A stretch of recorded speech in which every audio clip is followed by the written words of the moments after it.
Well, good evening and welcome everyone to our third in our series of our Presidential Dialogue series, Civility and Dialogues Across Difference.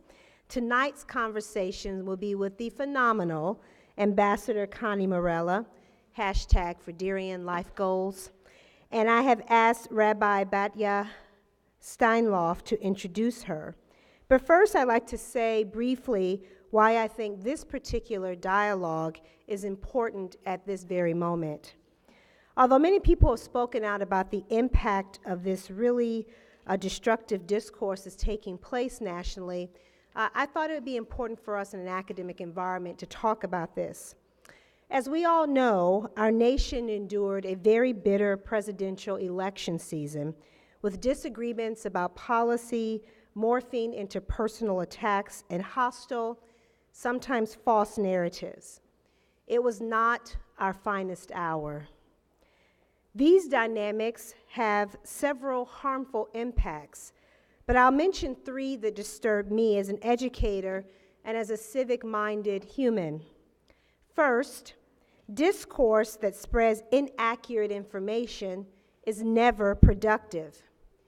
It never moves us closer to solutions that our communities seek. And I'm troubled by the growth of a news cycle that spends more time unraveling half-truths than it does discussing real policy issues. Second, I worry about the impact this will have on our students who are learning that governing is more about spinning the right story for an audience than actually engaging people and building solutions. I wonder if this toxic climate will drive some young people away from civic engagement. Finally, among people who value intellectual rigor, I see a steep decline in the quality of the conversation that we're having about fundamental issues. We're just not talking about difference in meaningful ways anymore. We're turning people into objects that can be vilified and dehumanized in disturbing ways. Now, there's plenty of finger pointing that's being done about who is responsible for this, but I'm most interested in how we move beyond it. That's one of the goals of this series, and that's why I invited and wanted to have someone here today with many years of political experience who might give us some guidance and perhaps even hope. And I'm going to ask Rabbi Steinloff to introduce our guest tonight in just a moment. But let me tell you a little bit about her. She's the director of the Social Justice and Interfaith Initiatives at the Jewish Community Relations Council of Greater Washington. Working across difference is second nature to her in her role as vice president of the Interfaith Conference of the Metropolitan Washington area. She is also co-chair of Montgomery County's Executive's Faith Community Advisory Working Group.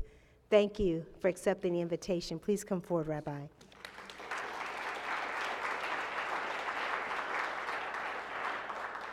Good evening. As a faith leader working with representatives of faith communities in Montgomery County, I am acutely aware, as we all are in Montgomery County, of the concerns of the vulnerable communities here. And I'm very grateful that this program is happening to be able to bring people together to help raise awareness of the concerns of this of discourse which is not civil, and to help people come together to discuss how we can do this better. I'm honored to introduce Connie Morella, a former Republican Congresswoman from Maryland, representing the state's 8th Congressional District from 1987 to 2003. She served 8 terms in the U.S. Congress as a Republican initiating legislation addressing domestic violence and child support, as well as programs for the elderly, environmental protection, healthcare reform, and human rights issues. She also served as the U.S. Ambassador to the Organization for Economic Cooperation and Development in Paris from 2003 to 2007. Appointed by George W. Bush, This organization worked with 35 member counties, founded in 1960s to stimulate economic progress and world trade. She spent 1 year as a resident fellow at Harvard University, where she taught a course titled An Endangered Species, the Moderate in the House of Representatives. And most importantly, Ambassador Morella taught at Montgomery County College for 15 years.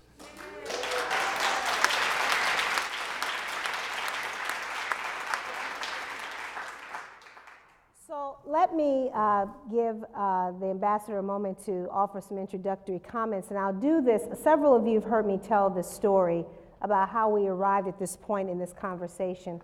Over the last year, probably I can think of several women in particular that I admire, who I look to for knowledge and strength, and just someone you want to model your life after. And Ambassador Morella is one of those. She is just a woman of incomparable intelligence and wit, as you will soon see, but insight. So over the last year during the election cycle, every time I'd see her, I'd say, can you help me understand what's going on? Or I'd ask her a question. Did you see this? Did you see that? And I, in a way, I was wanting her to comfort me, I believed, but I also was looking to this moment in our political history that she represented. And today I said, well, let's just have this conversation out loud.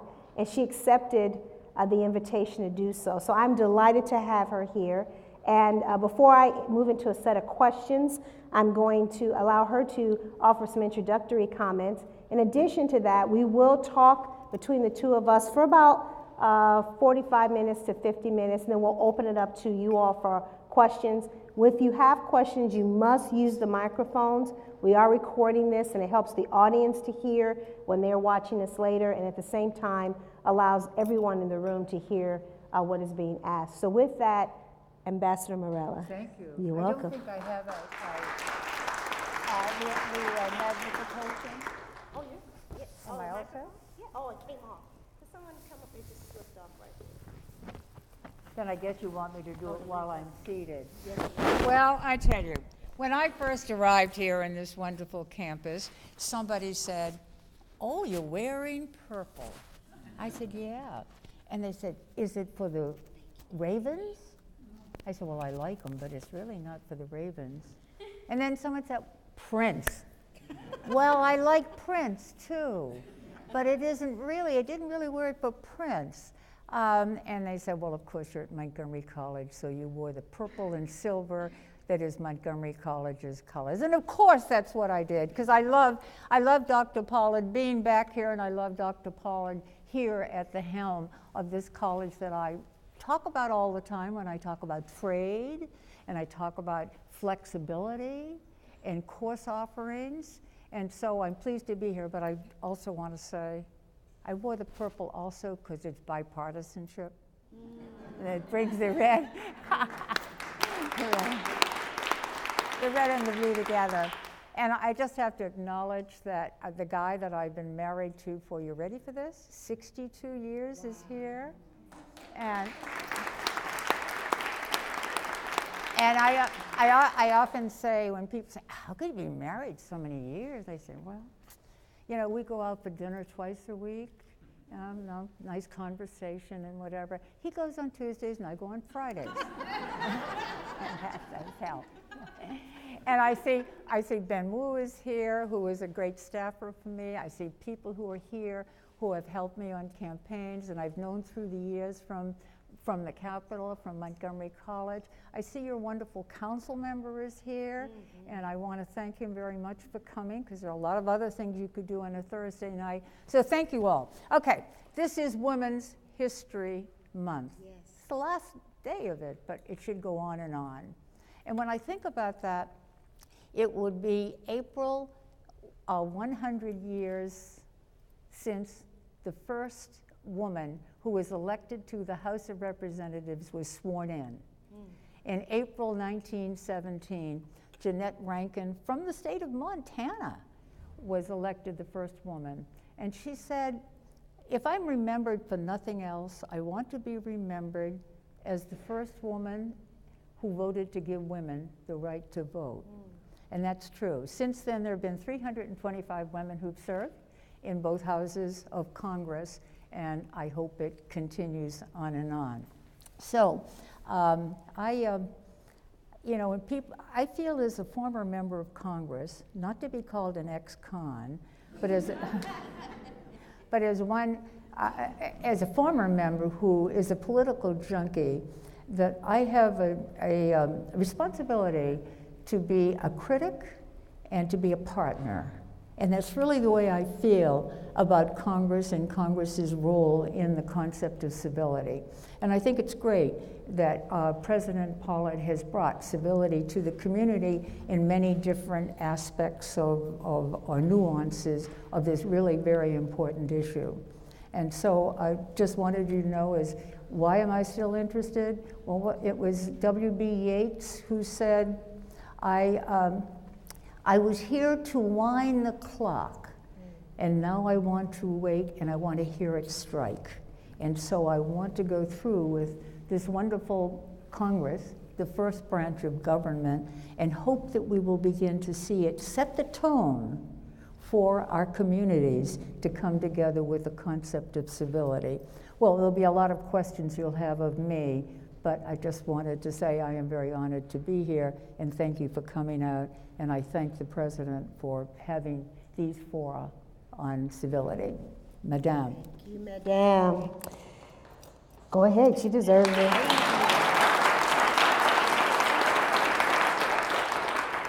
So over the last year, when I would see you, I'd pose different questions, and I would offer that you have cast some groundbreaking votes in your time in Congress, several that broke with your party, some in which you were a distinct minority.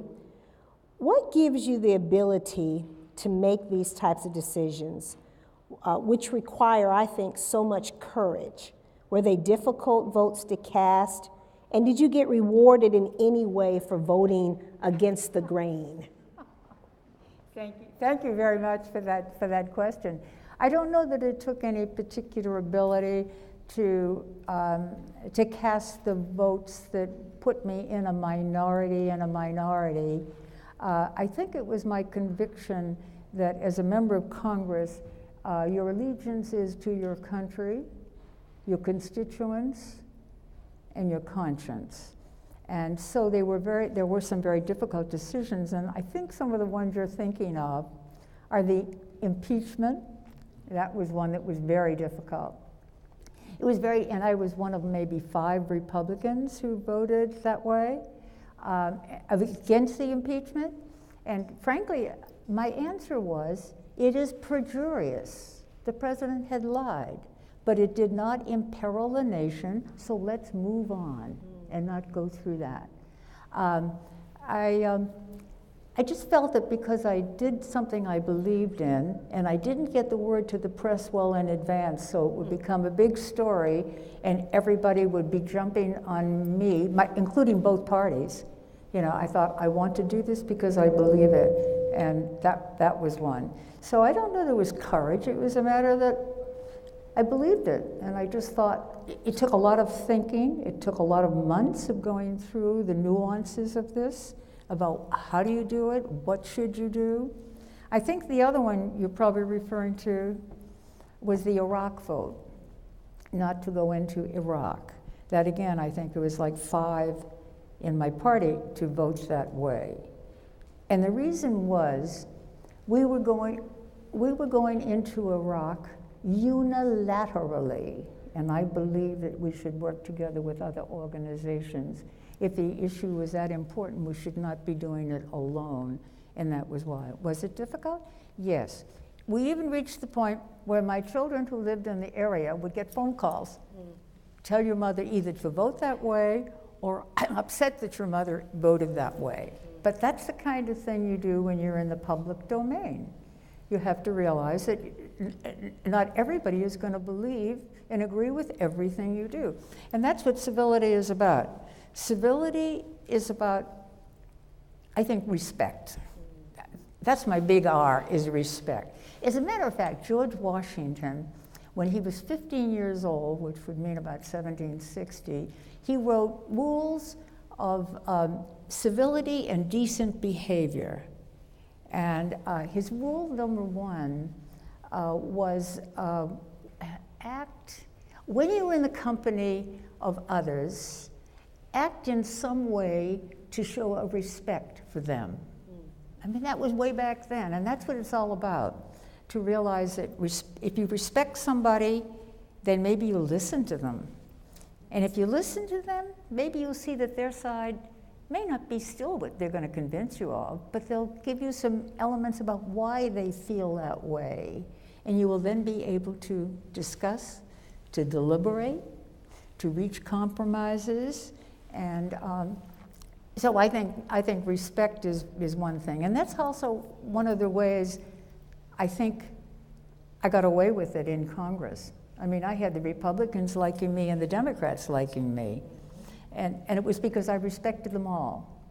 I mean, even if we didn't vote alike, I was always courteous and respected them and got to know them. That's another thing.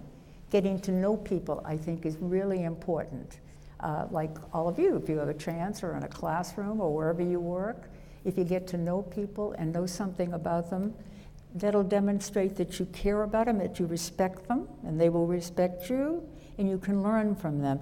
The rabbi knows, she does all of that all the time with the social justice work, and I applaud you for the work that you do. I think it's really very important. So I think listening, learning, and leading. And I think when I say listening, we have 2 ears and 1 mouth. I should remember that myself sometimes. So we should listen even more. And then from that, we can learn, and if you can learn, then you can disagree. And it used to be that way in Congress. Well, now, any other questions? So did I answer those? I can go into any other details. Remember, I also had the good fortune and the challenge of representing a competitive district. That's one of our problems. Right now, there are only like 24 competitive districts in the country. So therefore, when I put a piece of legislation in, I immediately went to Democrats to sign on. When Democrats put legislation, they immediately came to me to sign on. We wanted things to show they were bipartisan. And that's happening less often now, and we can go into any reasons if that's what you're interested in. Well, so I am interested in this idea. I loved your definitions about civility, this idea of respect and listening and getting to know someone. How do you think we got to this moment that we're in right now? I am a little bit of a political junkie, and when I get to sit down with one of my trustees and we're talking about college business, I quickly move into help me understand what's happening in different issues. And I have never experienced this moment before. I don't necessarily know if I've read of this type of moment before. So I'd love to know if you have any theories about how we got to this moment in this discourse of incivility that seems to be so significant in our political arena right now. I don't have the bottom line answer, but I think all of you would tend to agree with some of the things that we see that have brought us to this point. First of all, lack of civility is not brand new. I think I read about, was it Sam Houston, who caned somebody, Ohio representative, caned him on the streets, and he was chastised for it. But so you had things like that happening, but not to the point that it has happened now, where it has become pervasive. First of all, I do think that our legislative body, our leaders, I think Sid Katz would agree with me on that too, so that the tone we set, people look at, like they expect more of leaders, and I guess that's why you're a leader. If more is expected of you, so you give more too. And so when they see that you got some name calling, when they see that you are so polarized that all you can think of is jumping on somebody in another party, then maybe they begin to think, well, maybe that's the kind of thing that we should do. So I think if I can I look at so many things from a political point of view. But if I could think about the fact that, thinking about like 1994, that doesn't mean anything to you really, except that that's when I had been, for 8 years in the Congress, I was a minority in the minority. And for 8 years in the Congress, I was a minority in the majority. And that last 8 years was, the beginning was 1994. I'll give you an example of how things changed from that point on even more abruptly. They had been changing slightly, and we'll get into social media, which I think has a great big part to play in it. But in 1994, when you had the Republicans became the majority and Newt Gingrich was the Speaker of the House, well, just before that, we had the Speaker was Tom Foley from the state of Washington State. Can you imagine as Speaker? He was defeated as Speaker? Well, he was, okay, so he was defeated. The minority leader was Bob Michel. Bob Michel had served for many, many years from the state of Illinois. Well, when Tom Foley died, going back a couple of years ago, at his funeral at the Capitol, and Tony and I were there, and President Obama was there, President Clinton was there, Vice President Biden was there, and Bob Michel spoke, and he got standing ovation. He was the only one who got standing ovation. Why? Because he said, you know, Tom and I got to know each other. One week we would meet in my office, next week we would meet in his office, that's Democrat, Republican. And he said we would argue about issues, we would talk about, you know, the issues, we would laugh at jokes, we became good friends. We talk about family and things like that. And when Tom Foley gave his farewell speech on the floor of the House to say, you know, goodbye, he called Bob Michel up to preside as Speaker. You remember that? Yeah. And so that was an example. When people heard that, that was a perfect example of bipartisanship. They got to know each other, they worked together, they became so close that he would give him the enviable position of being Speaker while he gave his farewell address. Well, Bob Michel just died. Okay. We went to his funeral also at Statuary Hall in the Capitol. And it was a phrase that was in the memorial program, which was what Bob Michel had said. He was a musician, incidentally. He loved to sing. And he said, to use the symphonic analogy, I know some of you prefer speaking softly as strings, others more vocally as woodwinds, some very loudly as brass, and finally those boisterous ones for percussion. But in any event, the measure of our success will be how well we harmonize and work together. I thought that was a lovely expression, so I brought that. So things then began to change. They began to change because suddenly money from staffing was not allowed for certain groups like the Black Caucus, the Women's Caucus, and some of the others.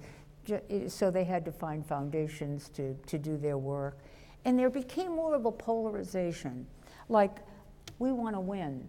Our side wants to win, not the country wants to win or whatever. And so both sides became more polarized. And then on top of that, if I can throw in gerrymandering, oh yes, it's not new. Gerrymandering started with a governor in Massachusetts, Governor Gerry. Governor Gerry, who did his whipping up of the congressional district according to the census and the numbers that people have. And he did it in the shape of a salamander. So that's how they got the word gerrymander, because it was the salamander. Well, that continues now, to the point that the 3rd district in Maryland, as an aside, is the 2nd worst in the country. Yes. I mean, it's like what they say, they throw the blood, the bloods, and it goes all over. Yeah. Exactly. So redistricting has been, I won't say enhanced, magnified every 10 years, and that's why you have so few competitive districts. That's why you have safe districts. That's why you have a freedom caucus. Because when you say, why are you voting to close government, or whatever it happens to be, I don't think they're going to close it this time, but I didn't think they would last time either. So they will say, well, this is what my constituents want. And so you get into, you all should start voting in primaries, because the primaries very often, in the safe district particularly, are the general election. And you think about that. You should also have open primaries. So at any rate, with the, if I can get on my soapbox, with the gerrymandering, Governor Hogan has come up with a resolution to set up an independent commission to look at redistricting. That makes sense, doesn't it? Some states do it. Our state does not. He had it in the last session. But what happened to it? They never brought it up.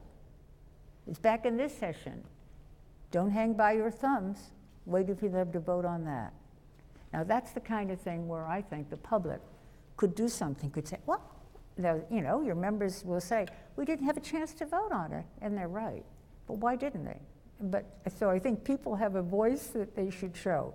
Secondly, I think we need open primaries. I'm a Republican, albeit I'm a rhino. You know what a rhino is? Republican in name only, you know, with some of the things that have been happening. But at any rate, if I wanted to vote in a primary, I can't vote for a Democrat, even though I know that it's going to be a Democrat who's going to be elected. And if somebody were to register as a Democrat and wanted to vote for a Republican, again, they couldn't. They couldn't get that ballot in the primary. So that happens in some of those safe districts, like Texas would be red, we happen to be blue, you know. So you get both parties and you have it happening with both. If you are an independent, you are called a decline to affiliate. So you're nothing. You don't get any ballot. Right. We need to change those things too. What are they going to do? They're going to get people more involved. And of course, I think we should do something more with primaries. I think we should have a lottery. You vote in a primary, the lottery. There are some states you're required to vote. You know, it's against the law not to. So I think gerrymandering, I think the primaries, I think money. I'm working with a group of 180 former members of Congress and former governors, bipartisans, about 60% Democrat, 40% Republicans. We've come up with a framework about campaign finance reform, what can be done. Changing the FEC, and there's been legislation to do that. Initiatives that have happened. Montgomery County has an initiative. There's something in the state. Doing a lot of things of that nature, accountability, and getting people more involved, even looking at lobbying and whatever. So I think those are some of the things that have happened. And I think then social media, folks, you guys are the bosses, you know, and do you read newspapers anymore? You know, you're going to get your iPhone or your Facebook, and you're going to get everything that you want to know, that you want to know. That's not going to be both sides either, because, and even when you're watching television, do you watch like Fox News, or do you watch CNBC, or, I mean, you pick, but I bet you wouldn't dare watch a channel that disagreed with you, right? I mean, so you're reinforcing a feeling which is not allowing you to look and listen and learn what the other side is. And so, again, I want to hear you say, well, come on, I'm sorry, I talked too long. See, I talked about 2 years.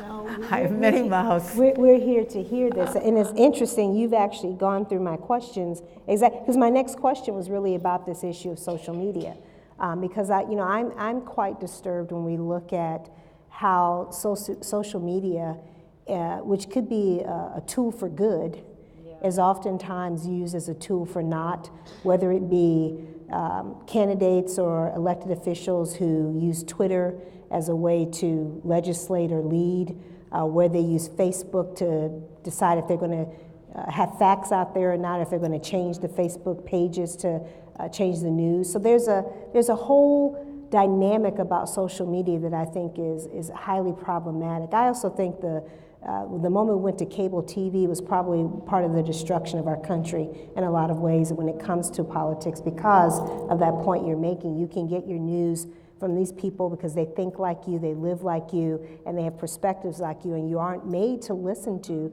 other voices unless you intentionally do that. How do we start to correct the facts that we see oftentimes maligned in social media, also probably even in mainstream media as well? That's something that I think a lot of us are hungry for, but that idea of truth is almost seemingly so esoteric. It's just out there. We can no longer really figure out what the truth is. What are some of your thoughts about that? You know, that's a very good question. I don't have a total answer for it, but I remember chairing committees in Congress, and when the witnesses would come before you, you would say, "Do you swear to tell the truth, the whole truth, and nothing but the truth?" And I came to the conclusion even then that to tell the truth, the whole truth, and nothing but the truth meant three different things. You just think about it, right? But now we have blaring in front of us these alternate facts and these things that come out that supposedly are true, that are not verifiable. I mean, it's almost like everything we read or see kind of needs behind it the Pinocchio test, you know, to make sure it's true. So we don't really have the verification. I think it means we have to be more cautious. I think we can't just hear something or read it and automatically send it to other people. That's another thing, this multiplication, things going viral that are not true to begin with. So again, I would think that would be our responsibility. I think the media also, again, I won't let them off the hook in terms of what they can do in terms of making sure the news is accurate.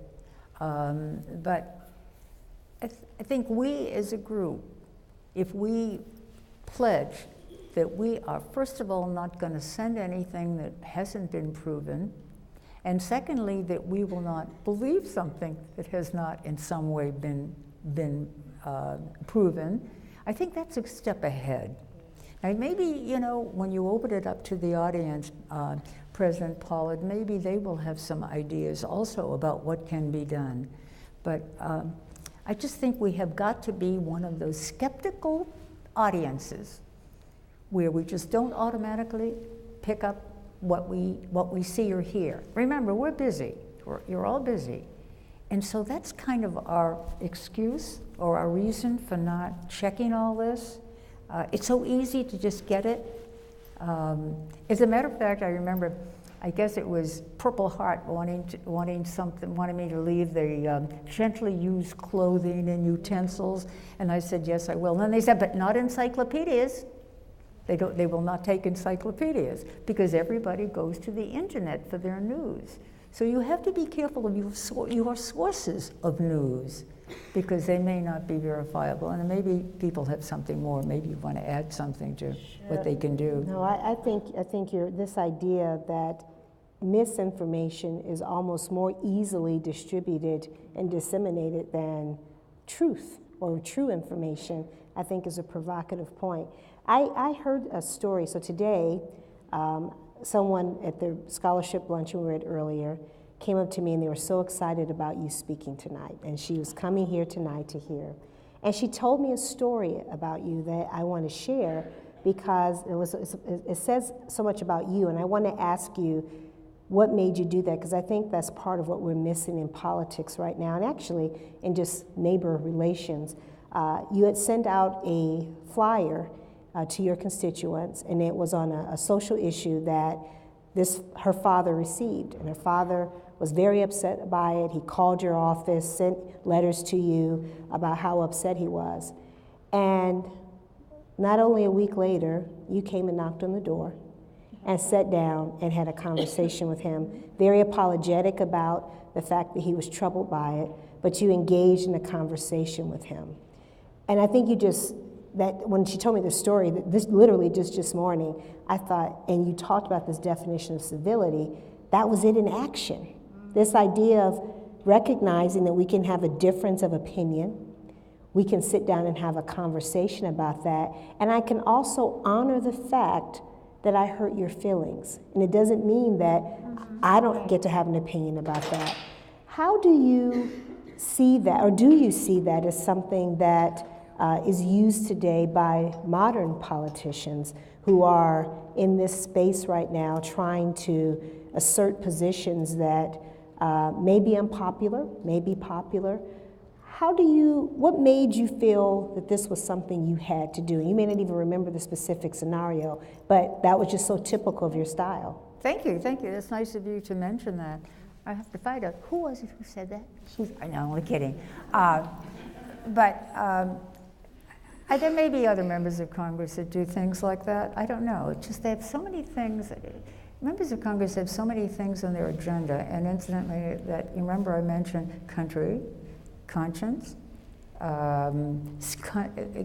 country, constituents, conscience, and then cash.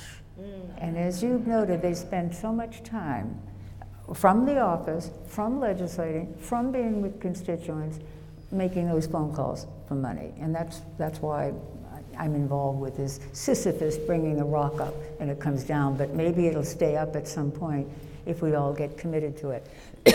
So I would do things like that as I could. But there was another thing I would do. Every once in a while, my staffer would say, "Oh, Congresswoman, I have this nasty letter, and I don't know how to answer it, you know?" And so I would say, just write the phone number on it and put it on my desk. And then what would happen is maybe about 2 days later, someone would have a special order on the floor of the House, so I'd be in my office, my staff had gone home, and so I would call that number. And I did this a number of times. It was kind of like, I mean, hey, I'm here, and I'll see what's happening. And I'd say, Mr. James, this is Connie Morella. And I'd get silence. And then I'd say, this is Connie Morella, and I'm in my office at the Capitol, and I just wanted you to know I read your letter. And then I would get one of two answers. The first one was, oh, I didn't think you'd read it. Okay. The second answer was, I didn't mean what I said.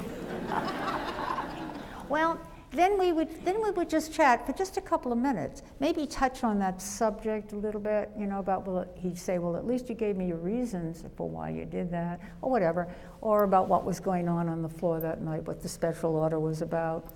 And then he'd say, oh, thank you, Congresswoman Morella, for calling me. Thank you for calling me. And I'd say, well, it was a pleasure. I appreciate hearing from you.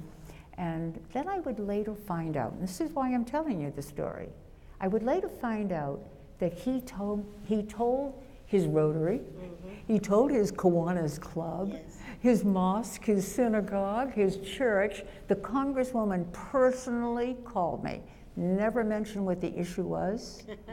And so that gets to my recognizing people as human beings and having respect for them.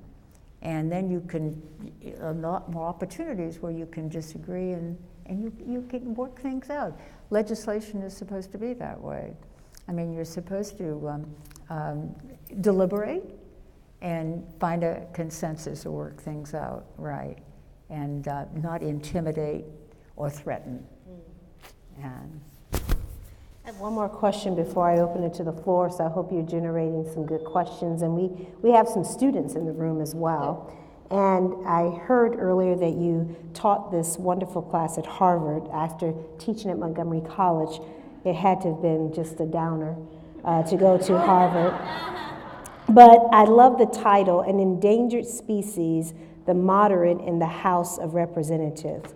What's the title? I mean, what's the story behind that title? Well, I mean, I could update it. If they wanted me back again as I was a resident fellow at the Institute of Politics, it was great fun. And if they wanted me back, I would say that it would have to be moderate in the House of Representatives. I would change it and say, not an endangered species, but an extinct species. Yes. Now, it is not quite extinct. In fact, next week I'm going to a breakfast where the Tuesday group, which are so-called moderate Republicans, going to be talking about their agenda, and that's why I'm going. I just want to sit and listen. The group right now is headed by Charlie Dent from Pennsylvania, and boy, that is a tough group. It used to be that we had 40 members of the moderate Republicans, and they had about 40 members of Blue Dog Democrats.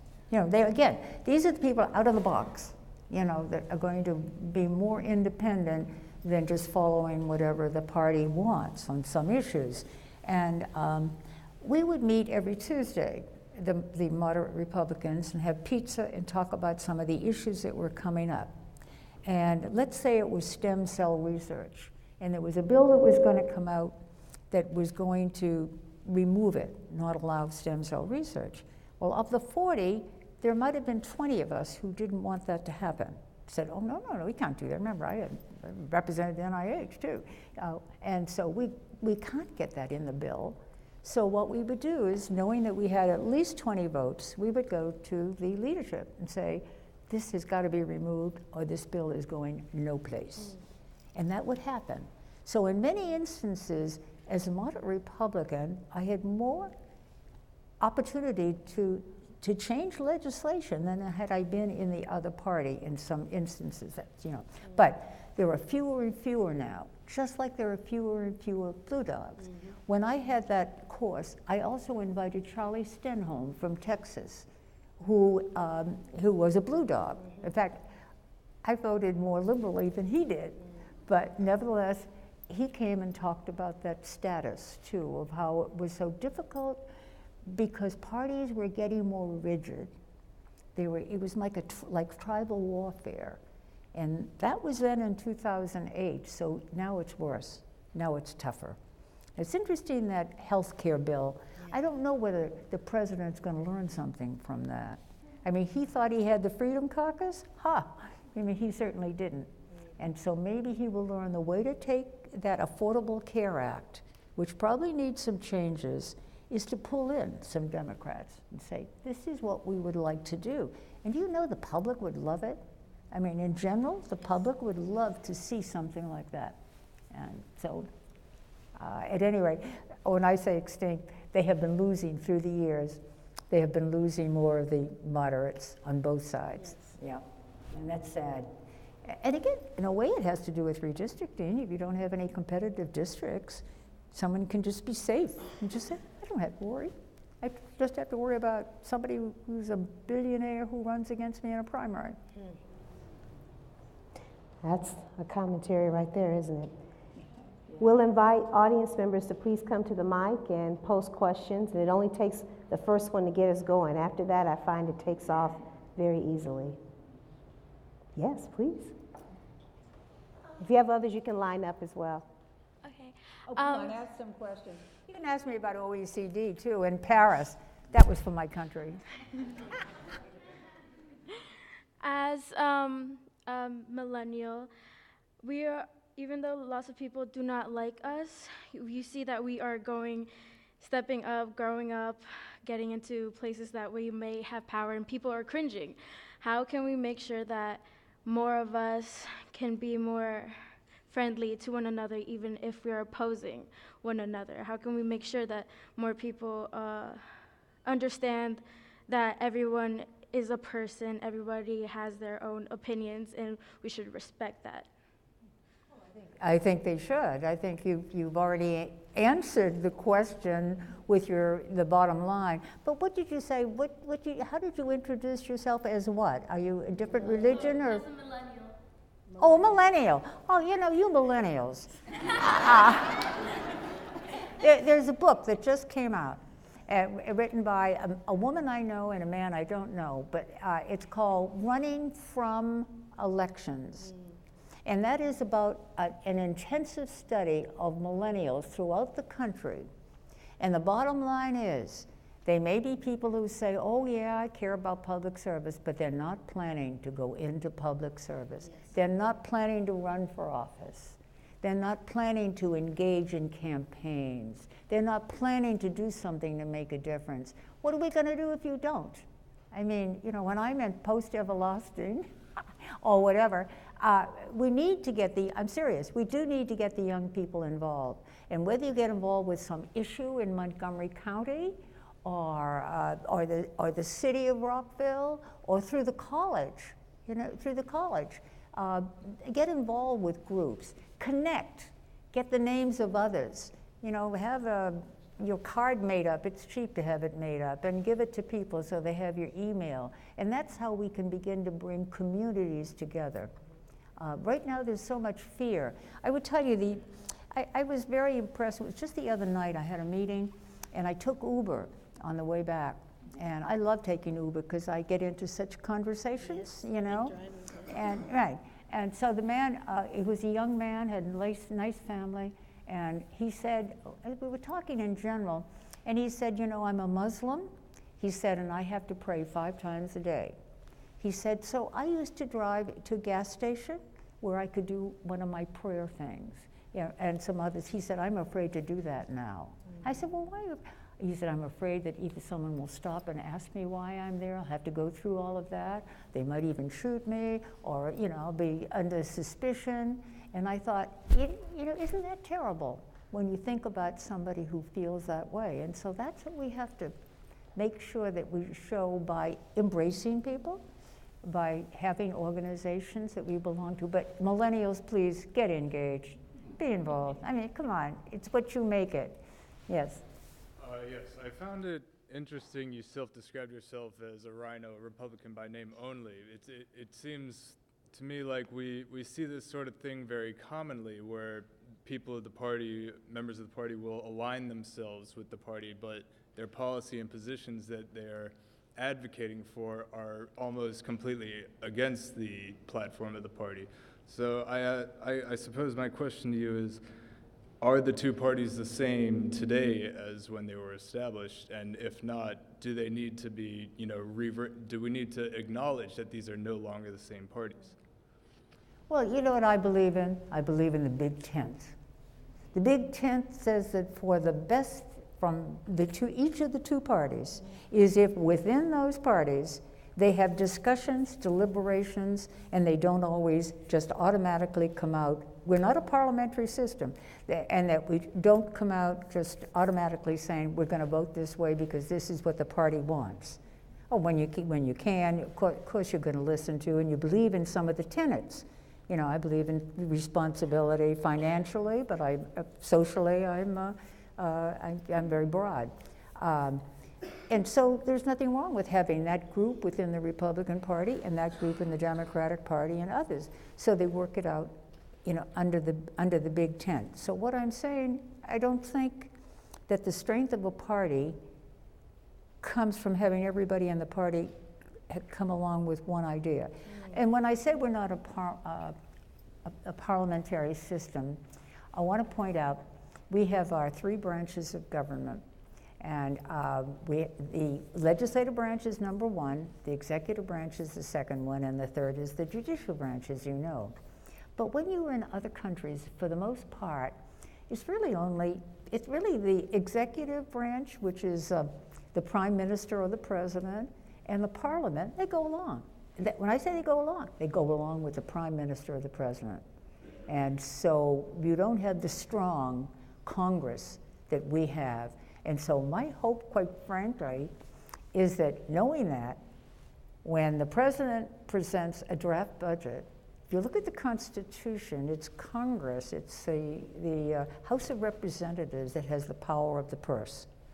And so I hope that that power of the purse will be fully utilized so that we don't see some of those incredible cuts that we have seen in the newspapers so far. They're ridiculous. Does that answer your question? Yeah, I'm just slightly concerned with the concept of the brand in general just being abused. Okay, just remember Abraham Lincoln was a Republican. Correct. Do you know that Martin Luther King Jr. was a Republican? Right. Yeah, I mean, parties have changed. Our They even current, changed from the time I became a Republican. I mean,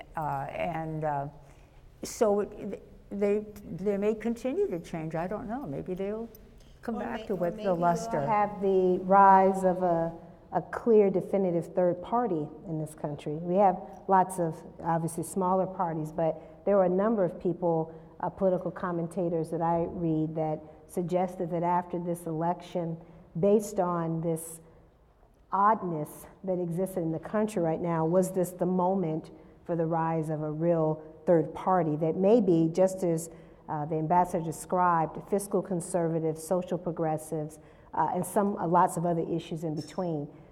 And the question, a lot of the rebuttal was exactly as you said, why can't that exist already? Why have we become so entrenched in this ideology or identity politics that does not recognize the fact that you can have multiple perspectives, but there are certain truths that you may hold within that party? So I think your point is a very interesting one, to see how, I suspect by 2018 and definitely by 2020, this idea of what these parties are going to look like will be very different than even what we see right now. That may well Thank be the you. case. I mean, you got no labels is one of Yes. those examples Yes. too. But it's interesting, you do have some bipartisanship in caucuses. I didn't mention caucuses. They're not part of what you have to do. But now, you know, they had the Congressional Caucus on women's issues, and that was bipartisan, even a pro-choice caucus and another human rights caucus and the Heart Caucus, and so many of them for particular issues that people cared about. There was even an Irish caucus. I belong to that too, you know. Thank you. But yeah, so they do have that, but there have been changes that have taken place. Yeah. Ambassador Morella, you mentioned that Governor Hogan has proposed a bill or something to revise the method that Maryland uses to select or draw the congressional districts. What is the path forward to making that actually occur in Maryland?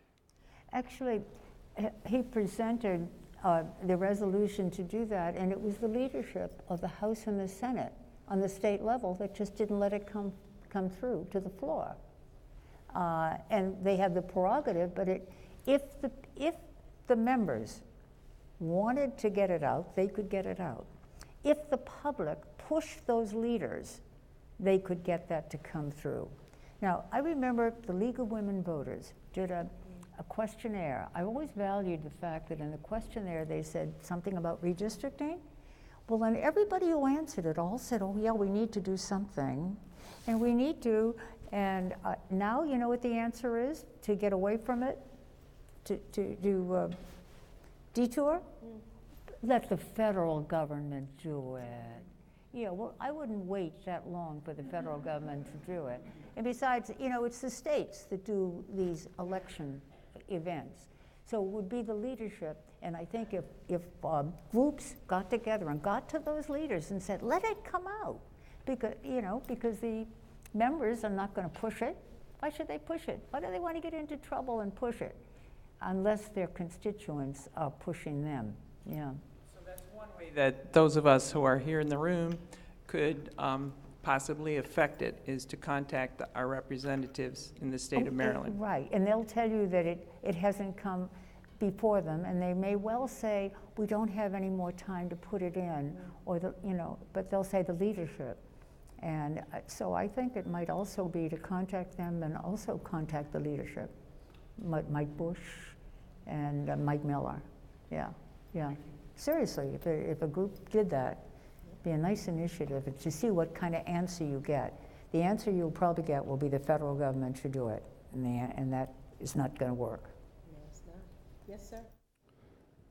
My question is going a little bit off of what the last question just went about, and my question is about citizen participation in government.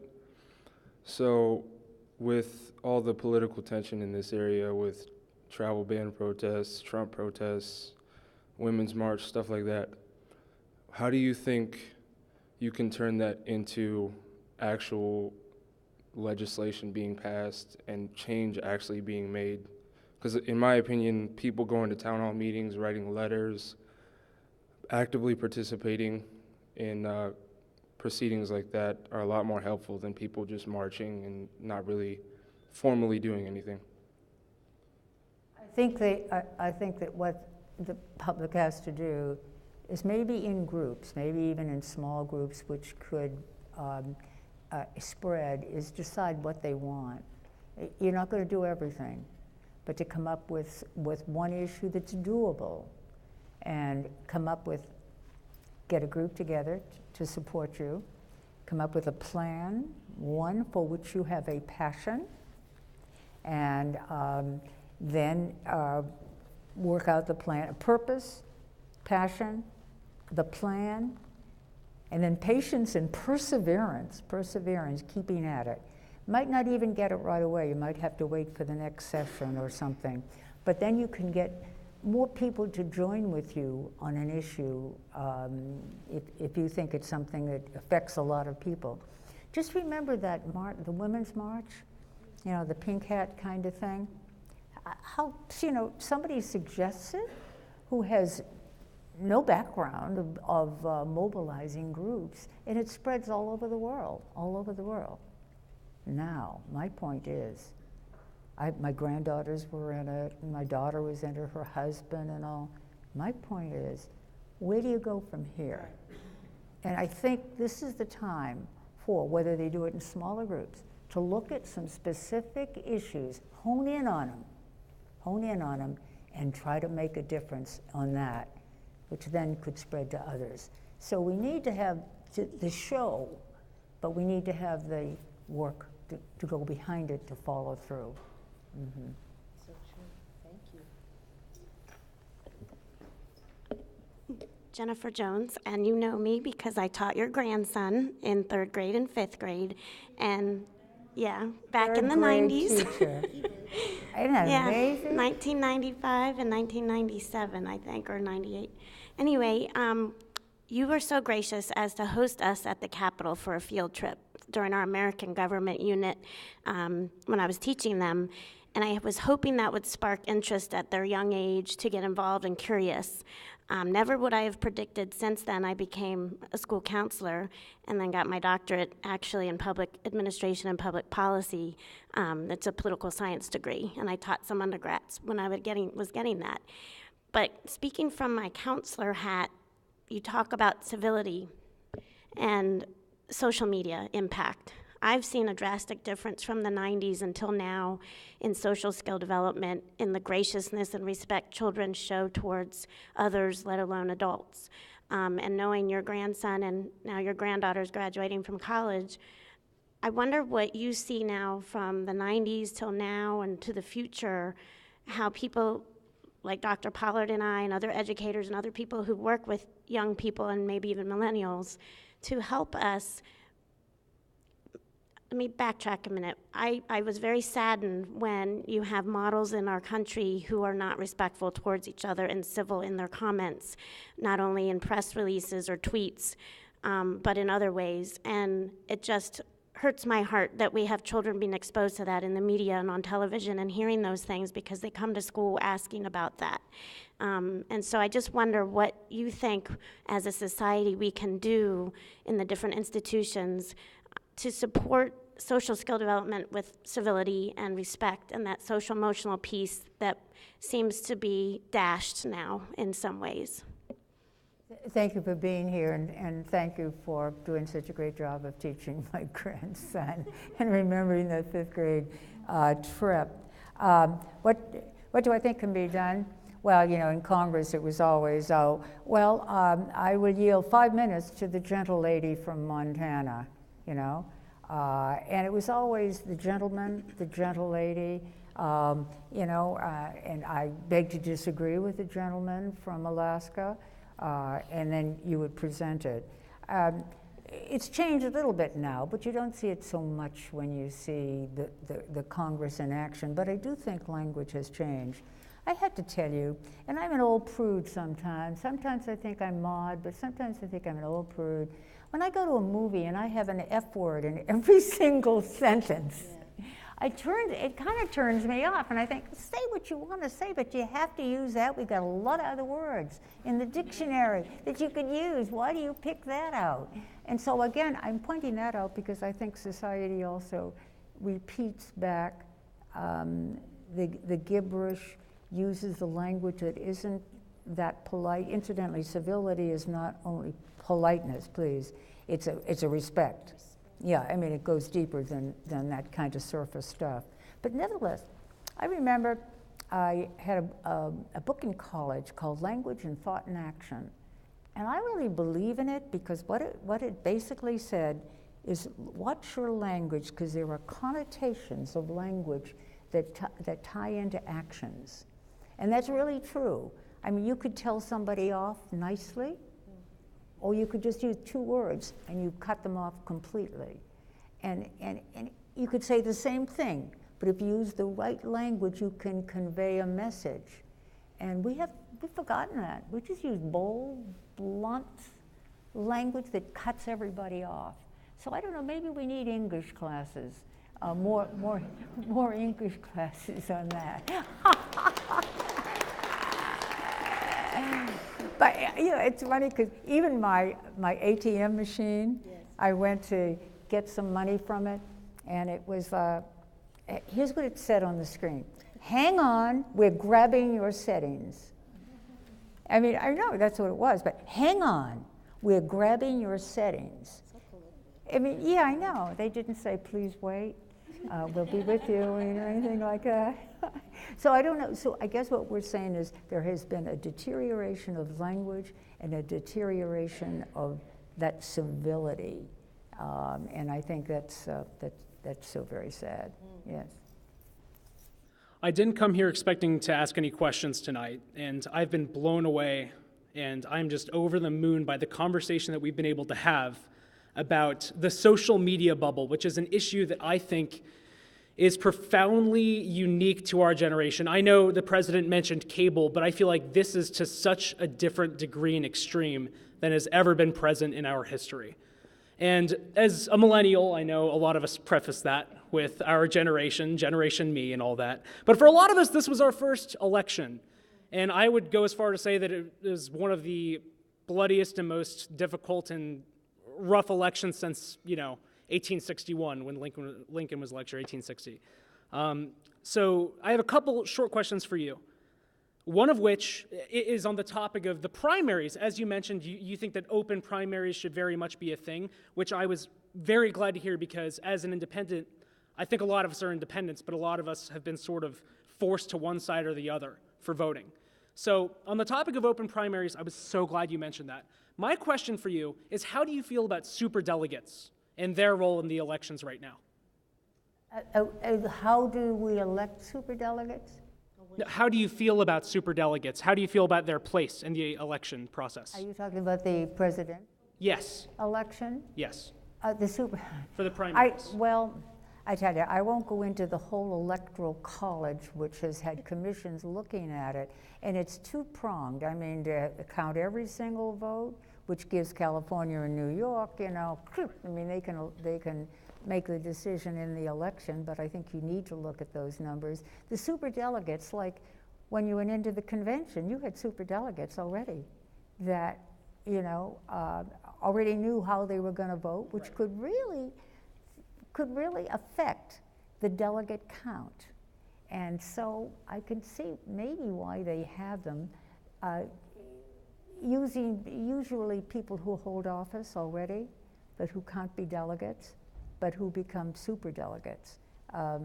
So I guess I would leave it up to you. I can't say that I favor it, but I don't feel so strong. I never really thought about we should get rid of them completely. But I know during the election following it, it was always a question, well, you already have these superdelegate group that are already going to vote one way.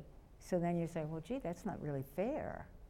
So I guess I would see that maybe it's not fair, but I'm not an expert on it. I did have one more question, if you don't mind, which is, we've talked a lot about the polarization of the country tonight during this election and such, but I was wondering, where do we go from here? Because I feel like a lot of our population is moderate and is somewhere in between the two parties, but for one way or another have just been sort of, forced to swallow their pride and bite their tongue and vote one way. So what do you think we should do to sort of increase moderate membership and, bipartisan conversations and progression? Oh, I wish I could give you the answer that would be fulfilled. But I definitely think we need to begin to look at what we can do. Well, I think you don't make the districts as safe as they are. There have been people who've talked about multi-congressional seats in a district. I mean, there are a lot of different ideas floating around to give people in smaller areas more of a specific vote. I think the public have got to say, we do not want this partisanship, but direct it specifically to issues. Because I think when you do that, then you can get a specific answer to it. So you do need more competitive districts, and I think the public who can vote in primaries can help to make that difference. And again, I think the cash has a factor. I think all of these things come together. So we have a number of things we have to do. The gerrymandering, the open primaries, the kind of money that goes into it. Right now, your money, in terms of the newspapers, your money is your credential. I mean, they don't go into the issues. It's like, so-and-so has raised this amount of money, ergo, this person is a candidate. But how about the other guy who has all this other experience and desire to serve, doesn't really get a shot at it at all. So again, I hope that you will all, I think you guys are here for a lot of reasons, but basically because you care about elections, and you knew I was going to talk about elections probably. But I do think that so many people, and particularly millennials, not only are not interested in being involved, but aren't even voting. When I spoke to a class, I teach a class on women in politics, just a weekend class at AU, and when I asked the last election how many had voted, and oh, well, the hands went up. How many of you voted in the primary? And then it was, oh, but we voted. But did you vote in the primary? And they didn't. They didn't think it was important, and they were busy. And that, you know, that kind of thing. So again, I think we all have to, the fact that you're here shows that you have an awareness that we want to do something to bring our community together. I got to tell you something sad, though.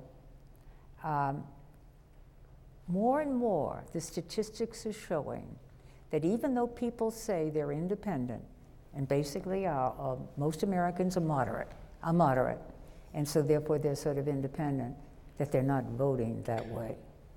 This is very interesting. I hate it, but it's showing that more and more people are tending to vote the way they are registered. I mean, I know the compliment I would always get, Sid can understand that too. Remember, Ben? You're the only Republican I voted for. It was, I mean, it was like I gave them authority to say they were bipartisan. But I don't think that's even happening anymore.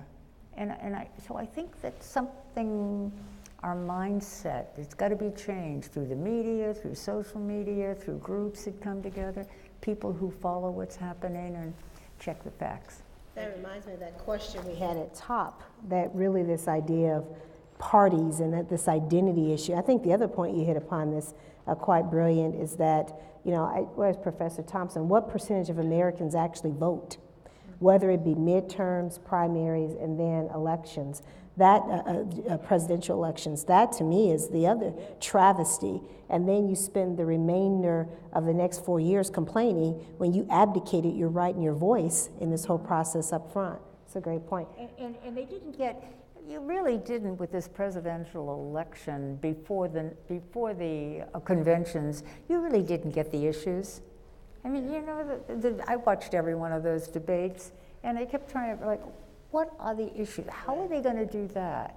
And that was, again, you know, the crowding and of so many candidates, and, you know, then all of the other concept of things that happen. I think Yes. Yeah. Dr. Pollard, you're leading right into my question. Australia requires you to vote. If you don't vote, there are penalties. Do you think there is any chance that this could ever happen in this country? And how do you feel about requiring? Sort of as an aside, I think one of the reasons millennials may not vote is they're not as invested in the country because, you know, they don't have the you know, house, children, whatever. It'll come. But if they were required to vote, would that change things?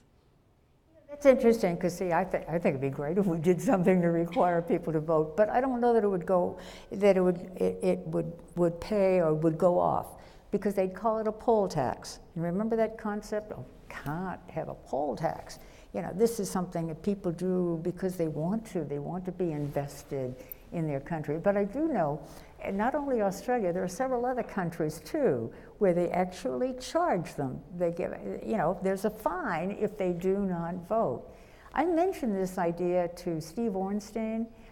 We were talking about people voting in primaries, and I said, what do you think about charging them? Or he said, no, it wouldn't go over, Connie. He said, but again, the idea of maybe a lottery. What do you think? If you had some kind of a lottery or something. There are people who are talking about this concept of doing something to get people to want to vote in a primary. I don't know whether that's the answer. I just don't think it would go over to do that, to charge, yeah. Because, you know, if you charge them and it went to a charity or something, but even at that, I don't think it would. You'd have people, American Civil Liberties Union, et cetera, and others would say, and I could understand where they're coming from. They would say, no, you can't charge for something like that. Charging, it becomes a civic duty. I mean, I had a young lady who came to visit me. She said, oh, but I have to get back by this time because she's Australian, because I have to vote. It's part of their civic duty. So it's not because because there's a penalty, it's because that's just part of their culture. That's absolutely right. This becomes part of it, and you know, just like you get a license to drive a car or whatever it is.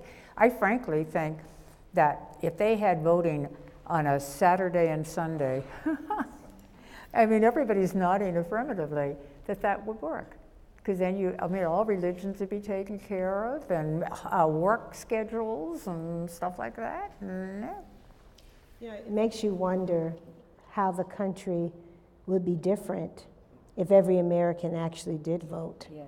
I ponder that, and I think about, you know, even here locally, I hear a lot of folks talking about the next county executive race and what percentage of Montgomery County residents actually have to vote in order for you to win. And I thought, doggone it, don't you want everybody to vote so you can be the X of that? It's amazing to me. Yes, sir. We did pass in Congress years ago an act to get the motor vehicle administration, you know, to give out the forms and ask people if they want to register to vote, to try to, and there were a number of other initiatives we had to try to encourage people to register to vote. Mm-hmm. Salam, marhaba, ahlan wa sahlan. Peace be with all the attendees on the floor. First of all, I want to acknowledge Ms. Connie Morella,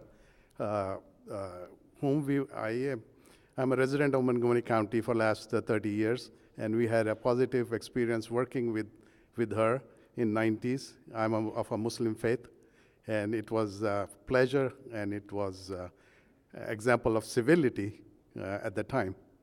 I have two questions, and it seems like we have kind of touched on those questions. First question is, most of the national elections outside the United States are, whenever they held, they are declared, that day is a holiday to facilitate the general public to participate in the election. So should election day be held on Sunday, or should be held on, given a holiday to facilitate? Second question, colleges are synonymous with prosperity and blessings and all the positive things.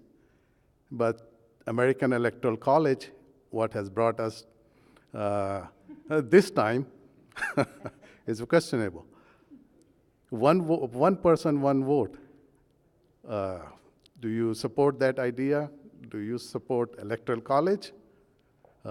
Most of the countries outside the United States is not blessed with the Electoral College. So your comments on... Good questions. Well, you know, some places they close the schools for the election day, or they give you time off from work. But that's why I think they should do it like 2 days, Saturday and Sunday, all day.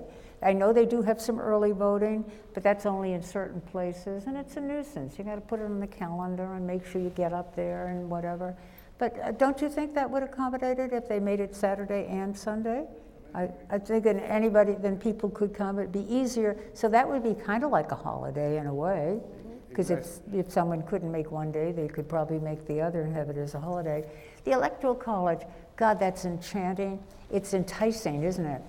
When you say, well, of course, it should be one person, one vote, and that should count.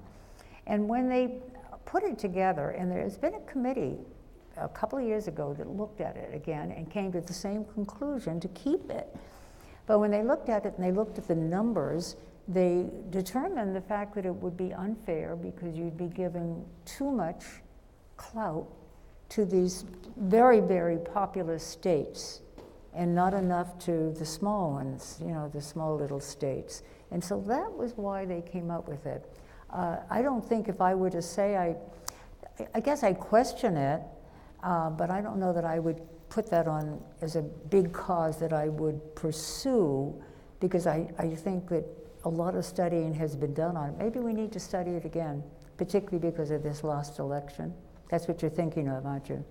This last election, then of course the one that what we are practicing with Gore. is that democracy of inclusion and exclusion.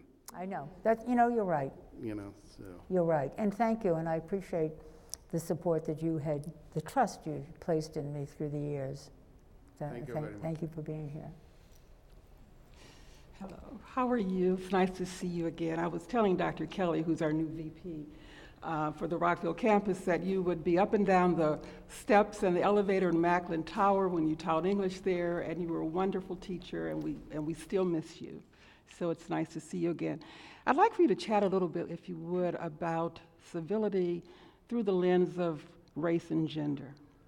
One of the things that I did in terms of coming tonight is that, particularly because I knew a lot of our students would be here, is that I looked at photographs of White House fellows, interns on Capitol Hill, and a lot of those young people for the last 20 years don't look a lot like our students. And that's about a process, and I do think that it's important from the standpoint of having role models that encourage you to be different and encourage you to be who you are, and to remind you that there are opportunities to change the world, specifically having an opportunity to be in that place to do that. So I'd like to talk a little bit for you to respond to that. But the second thing is that something that happened closer to home, what happened at Rockville High School. Oh, yeah. And I think that one of the things that our students we all could learn more about is the value of critical thinking. And I would like for you to chat a little bit about the impact or the influence of critical thinking on civility. I had a hard time trying to figure out how I felt about what happened at Rockville.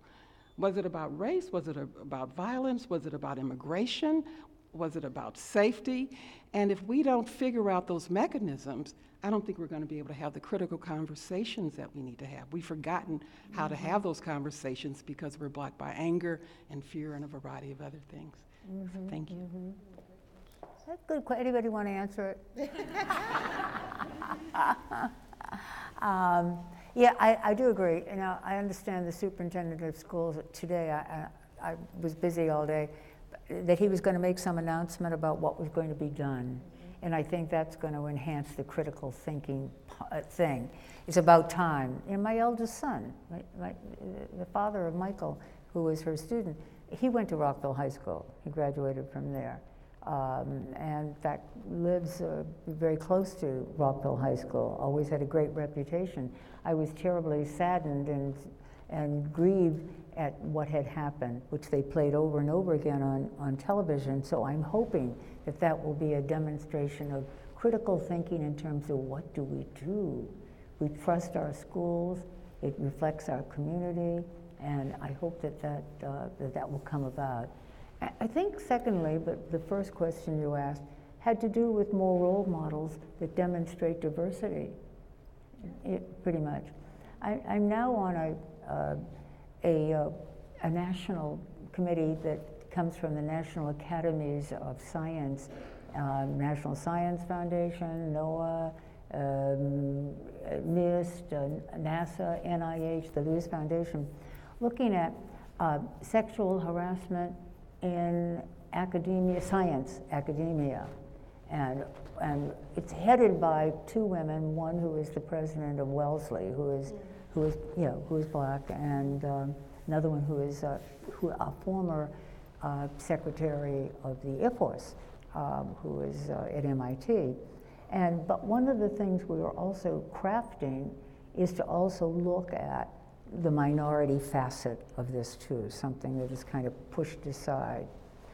And I think in all areas, I think we're making progress. Like when I look at Congress and I look at the blacks in Congress, it's the women blacks. You find a lot of them who have succeeded and who have become great leaders. So I'm seeing a lot of advancement. I think we need to do more with minority groups. I think we only have 2 Muslims in Congress right now, but we need to do more with the embracing the diversity, and all we can to remember that we don't leave people out, leave groups out, because that's what strengthens our community. That's kind of a haphazard response, because there's nothing really specific to answer your question beyond that. Yeah? And it's good to see you. Thank you for coming. You're always one of my favorites. Hi, my name is David Newman. I'm with the chemistry department in Rockville campus here. I'm also the president of the part-time faculty union. From my personal point of view, there's been a lot of emphasis on the national election and on national politics. But for us in Montgomery County, what counts is what goes on in local politics, what happens in the county council, what happens in Annapolis, in the state Senate, in the state House of Delegates.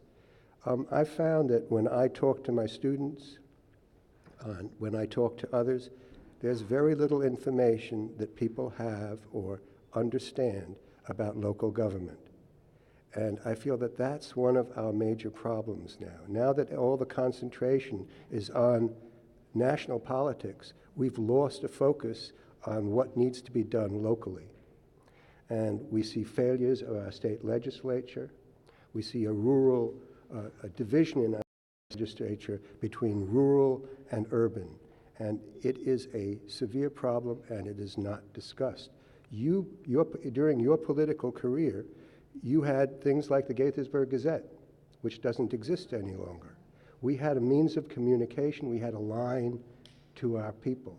We don't have that anymore. So what I'm asking you is, how do you see us progressing in getting the information to our public, getting them to understand the issues? And can we find another way? Should we be communicating more directly with more homeowner associations or smaller local organizations? What ideas do you have? Thank you for the work you do too, and thank you for your concern about young people and civics education. Without getting to the final question you asked about how do we get it, I am finding that young people particularly, and some of the older ones too, really don't know anything about civics.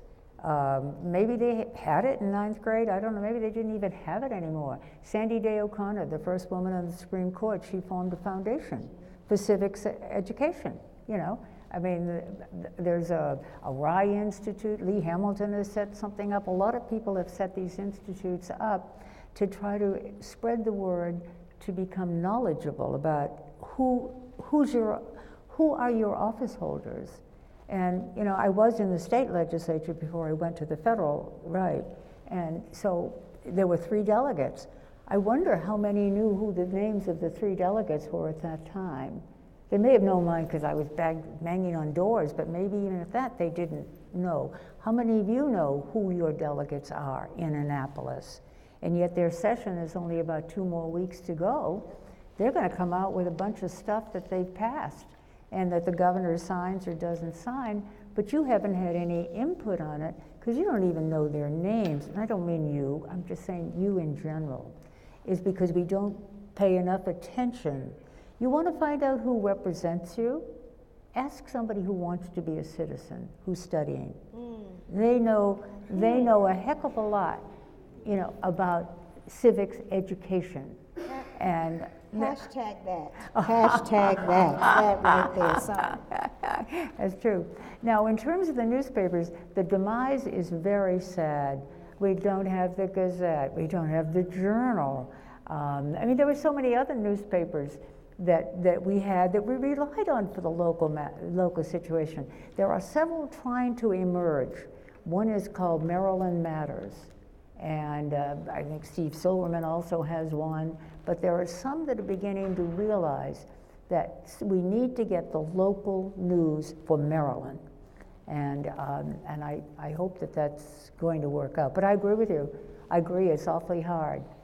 Maybe, I don't know, maybe county government could in some way come out with some snippets, but I like also getting the gossip, and you're not even getting that. So maybe there is this, a real place for this Maryland Matters. I've been talking to the people putting it together. But I agree. Hi, good evening, and thank you for being here at the Rockville campus. My question actually goes back to the federal level again. There are very different perspectives by Democrats and Republicans on the role of the federal government in education. You have been in an education role, you have been a faculty member, you know the importance of educating the next generation. You've spoken very eloquently about that tonight.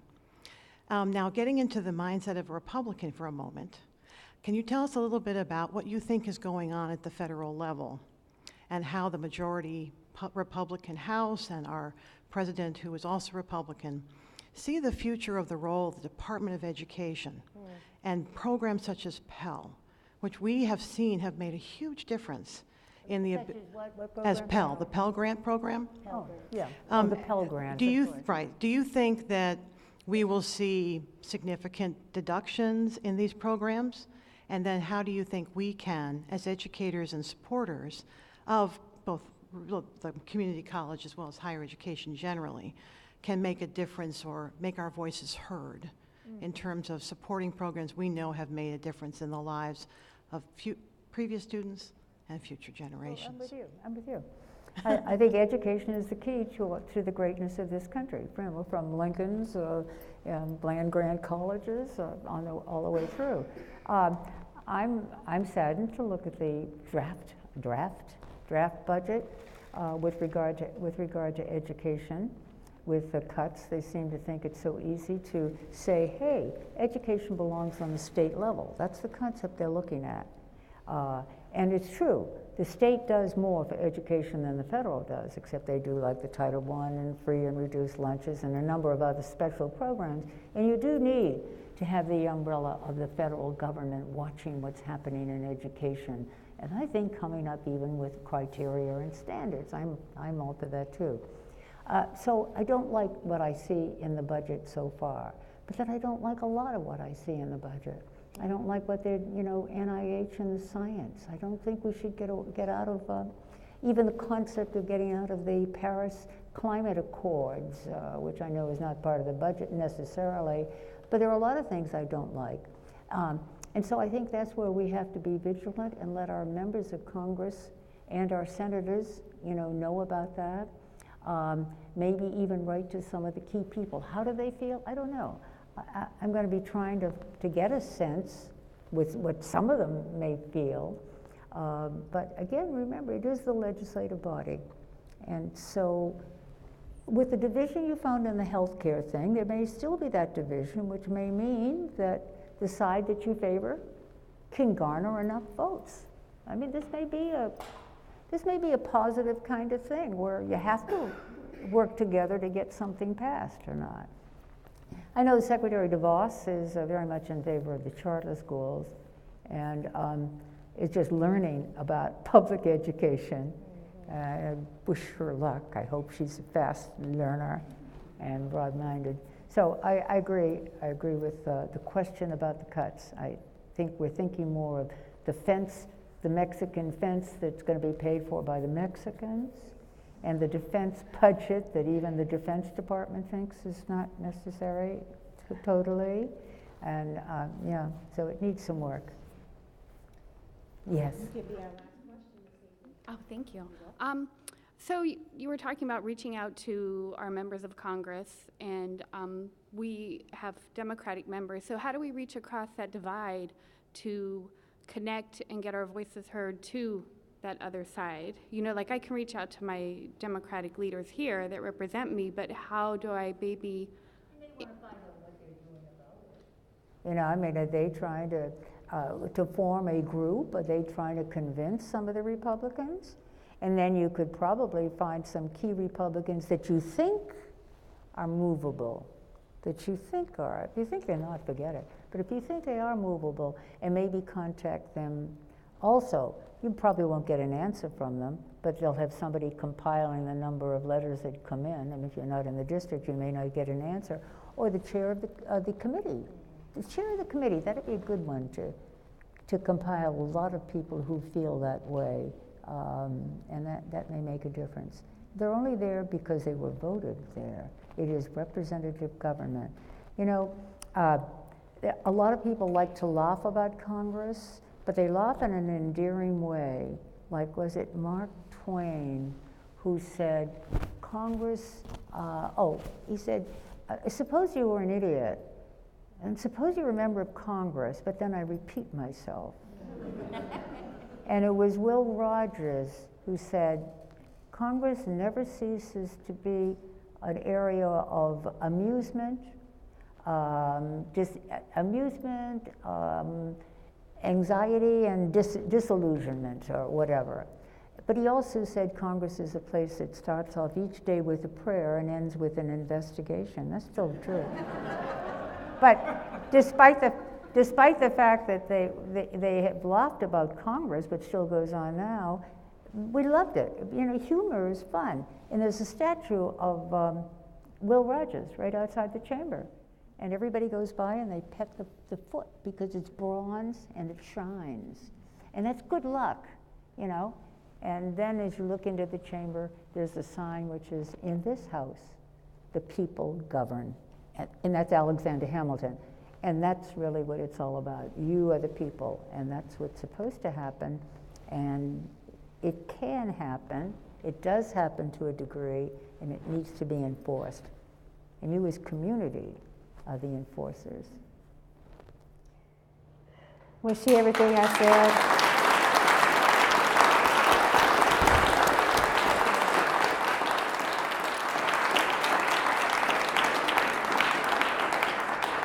It's a good thing I wasn't tweeting during this, because I would have been quoting you and hashtagging all along the way. I am honored to have had the opportunity to host this conversation with the phenomenal Ambassador Connie Morella. She is brilliant, insightful, right on top of it, and your wit, as I said earlier, is just absolutely breathtaking. We could not have had a better person to be engaged in a conversation about our national political environment. We have a tendency to look at the president or elected officials to set the tone for civil conversations, and many of them have done that in the past. But I'm wondering, based on this conversation here today, if we, the people, need to step up and be models for them. I like to tell my son, just because others are misbehaving doesn't mean that you have the license to do that yourself, and mama sees all. I am proud that the college has stepped up to this series. I want to thank the members of the college community who make this possible, our communications team, one of the wonderful staff in my office, Dr. Megan Gibbons, our MCTV special events. They are phenomenal in making this happen. I'd like to thank you, the audience, for being here, and our students. I know we have a couple classes that came in today. And I also want to thank our sponsors, because they're the ones who came in and said, we want to be a part of creating this space for conversation. The Montgomery County Faith Advisory Council, Holy Cross Health, Montgomery Office of Human Rights, Chambers of Commerce of Rockville, Montgomery County, and Gaithersburg, Germantown, the universities at Shady Grove, the Healthcare Initiative Foundation, Leadership Montgomery, and Montgomery County Executives Latin American Advisory Group. All of them said we want to be a part of this and work with our college community, our Office of Community Engagement, our workforce development area, to bring people into this space and place to have this conversation. I want to thank Ambassador Connie Morella for bringing her insight and energy and time to us and service to Maryland and to this country. She is an example to all of us, and I'd like to thank Rabbi Steploff for your participation and insight today. We will have one more in the series of our presidential dialogues here on May 8th when we will bring Iman Yahya Hindi, who is a Muslim chaplain at the Georgetown University, and Neil Saxena, Executive Director of the Asian American Leadership Empowerment and Development Group. They will be here in dialogue with me, and I hope to see you on May 8th where we will be at our Germantown campus. Please join us for refreshments and conversation. Thank you.